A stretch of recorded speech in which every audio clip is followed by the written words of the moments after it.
Hi, welcome to my 20 days experiment cooking episode 5। তো আজকের recipe Basanti pulao with দই chicken. মেনুটা ছিল বাসন্তী পোলাও আর দই চিকেন, তবে বাসন্তী পোলাও রেসিপি কিন্তু দেখাচ্ছি না, দেখাচ্ছি দই চিকেনের রেসিপি। তার কারণ বাসন্তী পোলাও এর আগে আমার অনেকবারই বানানো হয়েছে। তো যাই হোক, প্রথমেই নিয়ে নিয়েছি 500 গ্রাম উইথ বোন চিকেন। এদিকে রয়েছে বাকি ইনগ্রিডিয়েন্টসগুলো।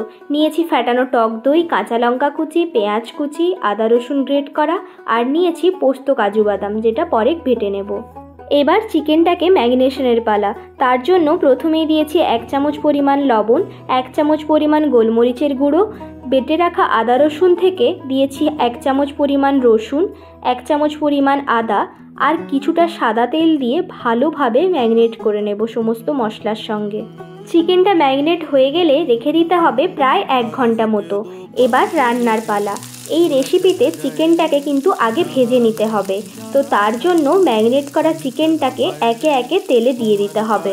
তো চিকেনগুলো এক সাইডটা হালকাভাবে ভাজা হয়ে গেলেই আরেক সাইডটাও একইভাবে ভেজে নিতে হবে। এই তো সমস্ত চিকেনটা ভালোভাবে ভেজে নেওয়া কমপ্লিট। এবার একে একে চিকেনগুলো তুলে নেব। বাঙালি মানুষ, আলু থাকবে না চিকেনে তাও কি হয়, তাই আলুগুলোকেও ভেজে নিয়েছি। এবার ওই তেলেই দেব কিছুটা ফোড়ন, দেব 2টো শুকনো লঙ্কা আর গোটা গরম মশলা। ফোড়ন থেকে সুন্দর গন্ধ বেরোলেই দিয়ে দেব মিহি করে কুচিয়ে রাখা পেঁয়াজটা। পেঁয়াজটাকে বেশ ভালোভাবে লাল লাল করে ভেজে নিতে হবে। পেঁয়াজটা লাল লাল করে ভাজা হয়ে গেলেই দিয়ে দেব বাকি আদা রসুনের পেস্টটা। আদা রসুনের কাঁচা গন্ধ যাওয়া পর্যন্ত ভালোভাবে ভেজে নিতে হবে। আদা রসুনটা ভালোভাবে ভাজা হয়ে গেলেই দিয়ে দেব কুচিয়ে রাখা কাঁচা লঙ্কা। কাঁচা লঙ্কাটাকেও ভালোভাবে ভেজে নিয়ে দিয়ে দেব বেটে রাখা কাজু আর পোস্ত।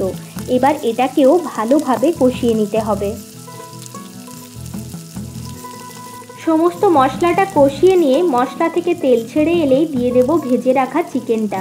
তো চিকেনটা যতক্ষণ না আধা সেদ্ধ হচ্ছে ততক্ষণ কষাতে হবে ভালোভাবে। কষানোর মাঝেই দেব 1 চামচ পরিমাণ ধনের গুঁড়ো আর দেব 1 চামচ পরিমাণ ভাজা জিরের গুঁড়ো। এবার এটা দিয়ে আরও বেশ কিছুক্ষণ ভালোভাবে কষিয়ে নিতে হবে। আর তারপরেই দিয়ে দেব ভেজে রাখা আলুগুলোকে।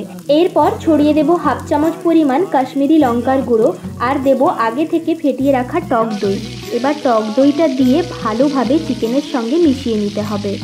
চিকেনটা ভালোভাবে কষিয়ে নেওয়া কমপ্লিট। চিকেন থেকেও অনেকটা পরিমাণ জল বেরিয়েছে, তবে আমরা আরও কিছুটা ঝোল রাখার জন্য দিয়ে দিয়েছি প্রায় 1/2 বাটি পরিমাণ জল। আর চিকেনটা আরও কিছুক্ষণ ফুটিয়ে গ্যাস অফ করে শেষে 1/2 চামচ পরিমাণ ঘি আর কিছুটা হোমমেড চিলি ফ্লেক্স ছড়িয়েই রেডি আমাদের দই চিকেন। তো চলুন টেস্ট করে দেখা যাক।